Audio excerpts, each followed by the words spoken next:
What did you find out about your family's trusted care facility that made you destroy their reputation overnight? I got a call on a Tuesday afternoon that my 78-year-old grandfather had fallen. My grandpa Arthur has early-stage Alzheimer's. He is the gentlest man on earth, the guy who used to build birdhouses with me on weekends. When his memory started fading, we put him in a premium, highly rated assisted living facility.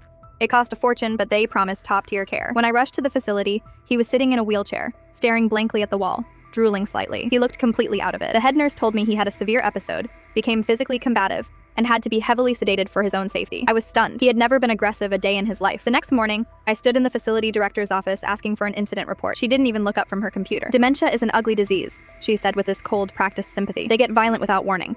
If we didn't medicate him, he could have hurt my staff. Honestly, your frequent visits might be overstimulating him. He's becoming a liability." A liability. She called the man who raised me a liability. I took Grandpa's dirty laundry home that night. While emptying the pockets of his cardigan, I found a crumpled paper napkin. Written in rushed, smeared ink were 6 words. "Check his bank. They make them sleep." I went entirely numb. I didn't call the police immediately. The local cops were too cozy with the facility's management. Instead, I got deadly quiet and went to work. I pulled Grandpa's bank statements for the last 2 years. There were dozens of small, odd withdrawals, always just under $500, going to a third-party recreational wellness fund. Using old tagged photos on the facility's Facebook page, I spent weeks tracking down former employees who had quit suddenly. Most ignored me. But 2 former nurses finally agreed to meet me at a diner 2 towns over. What they told me made me physically sick. The director was running a massive financial scheme.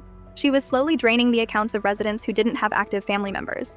And if a resident ever had a clear day and noticed their wallet or checkbook missing, the director ordered the staff to heavily sedate them, telling families their dementia was rapidly progressing. They were literally drugging our loved ones to cover up theft. I didn't confront the director. I spent the next month compiling a massive, undeniable binder. I had Grandpa's bank records, the corporate filings for the fake wellness fund, and sworn, signed affidavits from the 2 former nurses. I made 5 exact copies. On one perfectly coordinated Thursday morning, I hand-delivered them to Adult Protective Services, the State Medical Board, the Regional FBI Field Office, the District Attorney, and the investigative journalist at our biggest local news station. The fallout was beautiful and absolute. The state raided the facility 48 hours later. News cameras were rolling as the director was walked out in handcuffs. She is currently sitting in federal prison waiting for a trial that will likely put her away for 20 years. The facility was shut down and sold. Grandpa lives in my house now. I hired a private, vetted daytime nurse. His mind is still slipping, and the medications they forced on him definitely took a toll on his body. Some days are really hard, but last night, we were sitting on the porch listening to the radio. He looked over at me, his eyes totally clear for just a second, squeezed my hand and whispered, "I'm so glad I'm home." If this story gave you chills, hit that like button and subscribe for more crazy true stories.